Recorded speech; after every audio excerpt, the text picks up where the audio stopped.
this brings us back to the key point of red, yellow, and blue again. Okay. All right. Any questions so far, by the way? No, not really. All right, cool. Let's see. How do we have time?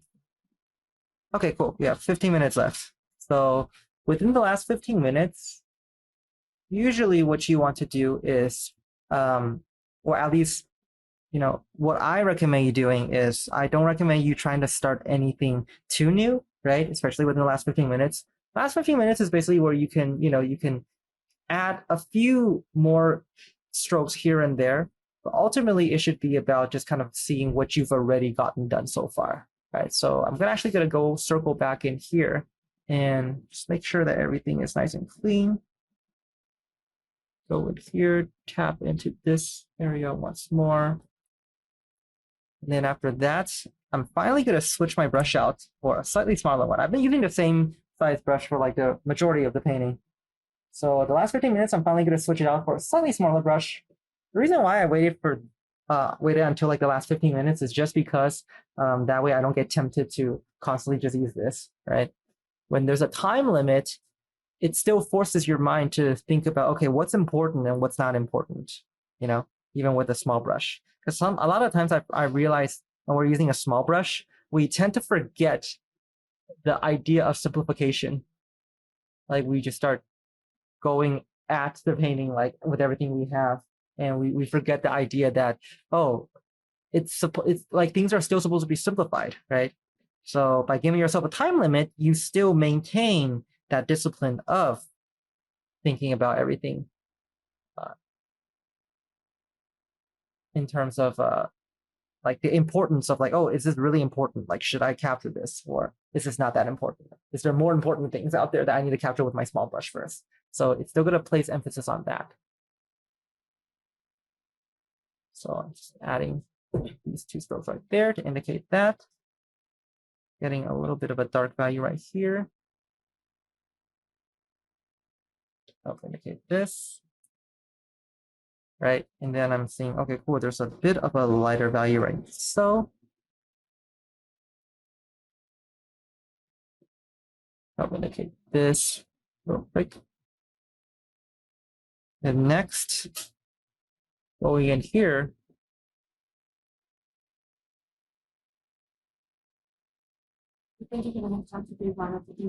boom. Oh, the ear? Oh, that's a good point. Probably gonna do. Oh yeah, I'll probably do the ears then. Totally forgot the ears actually. Reminding me. Yeah, I could do the ear. Ears are pretty easy. I still want to keep and maintain that integrity of not overworking, but I'm gonna just cover out all the shapes that I see within the ear. That way it gives you guys a bit of an idea. Now, be very careful with this area, right? So many times I see people going way too light. It's not that light. See, this, if you look at it in my value, in my palette, this is like closer to like a number 5 value. It's not that light. People think it's light just because it's like next to darkness, but it's not that light. That's why I'm saying the ears are easy if you understand not to get fooled by these things, But if you're susceptible to getting fooled by, value relationships, then yeah, it's going to be a bit more of a challenge. So just understand the illusions that happen when you place a super dark value next to a super light value, or a super light value next to super dark values, right? Things are going to look more contrast than they really are. It's like that. Have you guys ever seen like those? It's like that chart where it's like, oh, it's like the same gray, but they just put that one gray surrounding that one gray with like black and surrounding that one gray with white. It looks like two different grays. Yeah. That's an illusion. Like, just understand that that's an illusion, and that we are susceptible to like seeing those illusions. Just don't get tricked by those illusions. Now, you can use those illusions to your advantage, right? That's fine. But understand that those are illusions. People don't understand those are illusions. They think those are like truth, And yeah. So just kind of keep that in mind. But yeah, thanks for reminding me to paint the ears. I totally would have forgotten if you didn't remind me. As you can see, they're like pretty easy. Like it's not too much. I'm just adding one stroke here, one stroke there, a couple strokes here, a couple strokes there.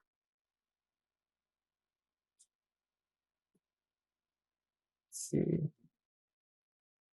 Well, it's hard to show the depth when it comes to it. Huh? The depth. Like when I'm making an ear, it's difficult to show the depth. Oh, the depth, right? Oh, yeah. So for the depth, it's like, don't worry about the depth. The more you try to draw the depth, the more you're not drawing the depth, the more you're just drawing this cartoon, this innate, like, you know, like, because like every time we like, okay, what happens when, when I ask you to draw, like when you're trying to draw like hands, or you're trying to draw a face, when people don't know how to draw, they tap back into like what they did when they were a kid. You know what I mean? Like they're just, like for a face, it's like, oh, circles for the eye, like this, two dots for like the nostrils, those are like we tap back into that innate, natural kind of like response to what we think this subject is supposed to look like. You know what I mean? So I think in terms of, when we're painting, don't think about it like, oh, how do I portray depth?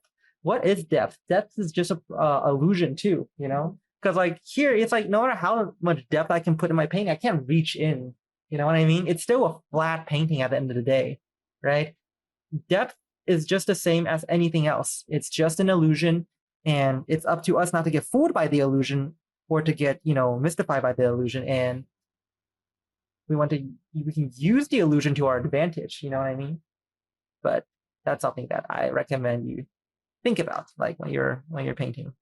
It's going to be a lot easier than trying to create this arbitrary, like abstract thought of depth or abstract thought of whatever it is you think you're trying to paint. Does that make sense in a way?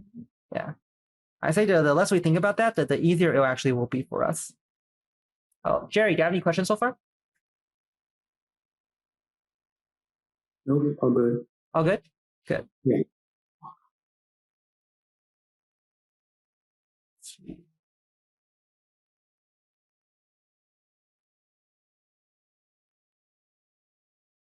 All right. That, I'm gonna just go in here just a little bit more. Let's see, do I have time to do the other one? Yes, I do. Okay, 8 minutes. Let's go. Okay.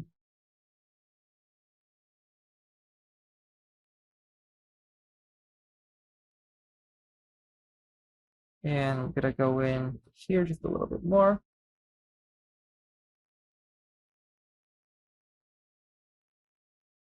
One more stroke right here.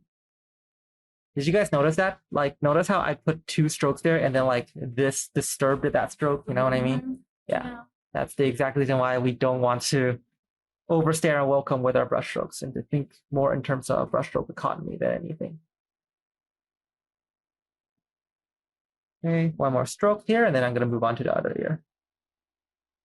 All right, cool. So right now, actually here, one last stroke, just to help set this off. There we go. Okay, cool. All right, so now basically I'm going to go back in here, add a little bit of transparent oxide. I'm just going to go down like so.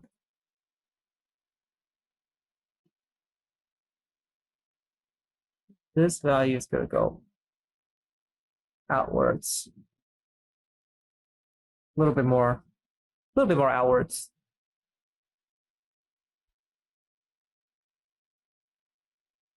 A little bit.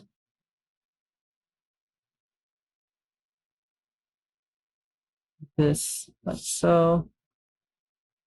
And then after that, we go in a little bit more with the dark values that we see.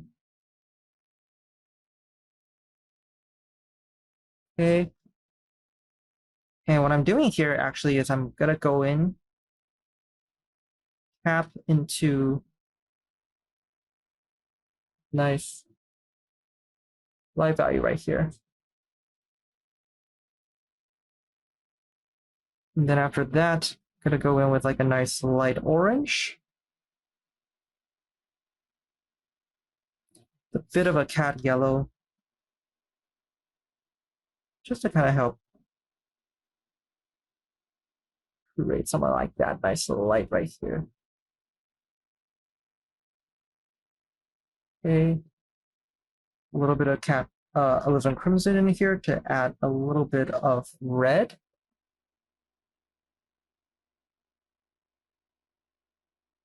So it kind of offsets that a little. Okay. A little bit of a red value right here as well. So we kind of get that introduction of that red right there, and it doesn't feel too jarring.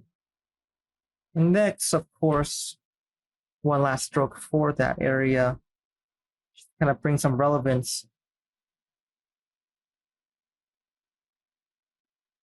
There. Okay. All right. So next, after that, I'm going to go a little bit more in here. Create a stroke like so, and then have that stroke actually transition itself downwards.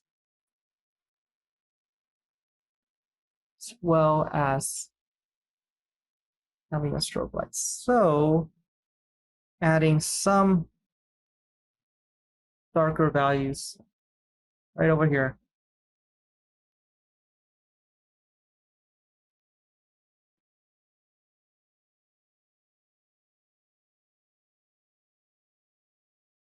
Okay, and then next, just kind of going in and brushing up that value. Okay. And then finally, attaching a bit of a slightly darker value over here, where this kind of starts. Just because we're just working out the midtones. That's leading the introduction of some of this value right there. Okay. Next, after that, thinking for this, I might actually go a little bit more yellow. And then for that yellow, I'm actually gonna attach that right here. That way I also adjust this area just a little bit more. Okay. And next, oh, no, almost noticed this area that I haven't really captured. I'm gonna capture that right now. So getting a nice light blue, attaching it to this area real quick. And that way it helps elevate the structure of this area at least. And then, what time is it right now? 27. 27? Okay, cool, 3 minutes, let's go. All right, so titanium white plus titanium ultramarine blue. And I think I'm gonna go a little lighter actually.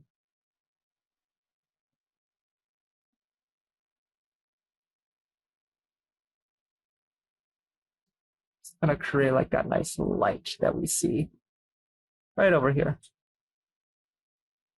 Okay. And then finally, for a few final touches, you don't have too much time to go to anything too extreme, but what I could do is introduce a bit of an idea of slightly lighter value like so within the eyes. At least a bit of a warmer value to the eyes. That way it brings a little bit more life to it.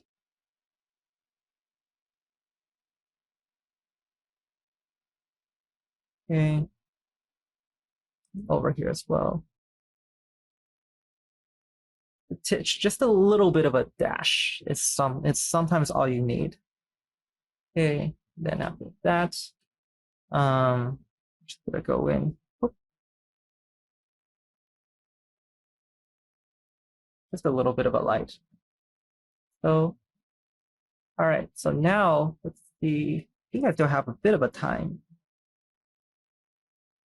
Bit more time left just to kind of help elevate some of the strokes right here, kind of create some of that pattern that we see.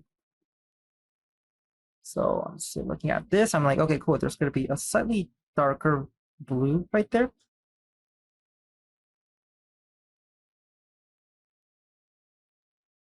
like so.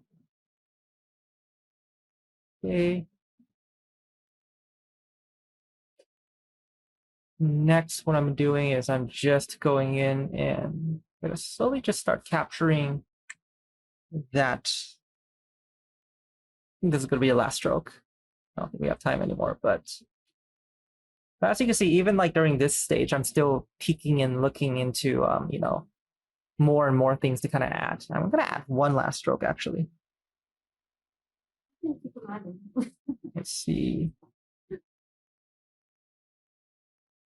Oh, it's also because like I like to give myself time limits just so sets an example up for you guys so that you never want to like overstay and overwork. Like you always want to like kind of set yourself up for a time limit. Like these, that's actually the point of these demonstrations is just to, you know, create a narrative in which we are utilizing everything that we have. I know I said I'm going to put one last stroke. I lied. I'm going to put one more stroke right over here just to kind of help bridge that out. Anyways, cool. So I think that's great.